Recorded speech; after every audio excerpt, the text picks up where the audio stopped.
পালান চলবে না। জবাব হবে 12 তারিখে। আমরা শান্তি চাই, কিন্তু কেউ যদি অশান্তি সৃষ্টি করতে চায় তাহলে আমরা শহীদ হতে জানি, আমরা রুখে দাঁড়াতে জানি। ওই একটি বৃহৎ দল নতুন করে প্রচারণা করার চেষ্টা করছে না ভোটের পক্ষে।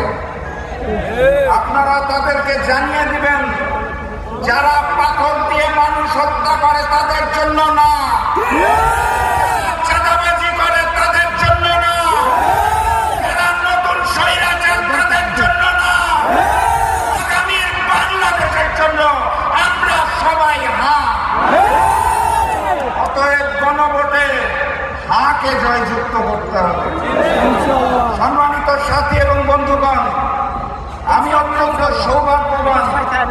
একটি আসনে নির্বাচন করার কথা ছিল, ঐক্যের বৃহত্তর স্বার্থে নির্বাচন করছি না, এখন 300 আসনে প্রচারণা করতে পারবো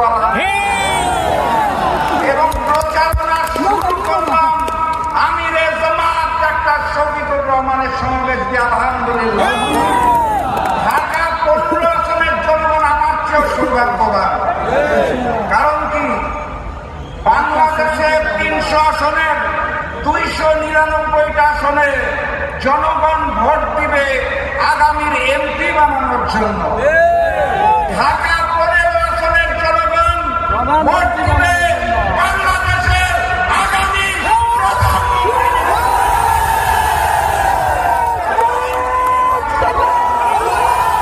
প্রধানমন্ত্রী নির্বাচন করবেন। কথাবার্তা পরিষ্কার, ডাক্তার শফিকুর রহমান বলে দিয়েছে ঐক্যবদ্ধ বাংলাদেশ। আমরা সেই ঐক্যবদ্ধ বাংলাদেশ, আমরাই বাংলাদেশ, বাম বিএনপি বনাম ঐক্যবদ্ধ বাংলাদেশ। আগামীর বাংলাদেশে ওই নতুন স্বৈরাচার আর ফ্যাসিজম চাই না। আমরা আগামীর বাংলাদেশে ভারতীয় আধিপত্যবাদ চাই না। বাম বিএনপিকে না বলুন, গণভোটে হ্যাঁ বলুন। হ্যাঁ বলুন। আবারও দেখা হবে, আবারও কথা হবে ইনশাআল্লাহ। সারা দেশ সফর করব এবং সবাই মিলে ইনশাআল্লাহ আগামীর বাংলাদেশ গড়ে তুলব। বিজয়ের পথযাত্রা শুরু, জীবন অথবা মৃত্যু। আসসালামু আলাইকুম।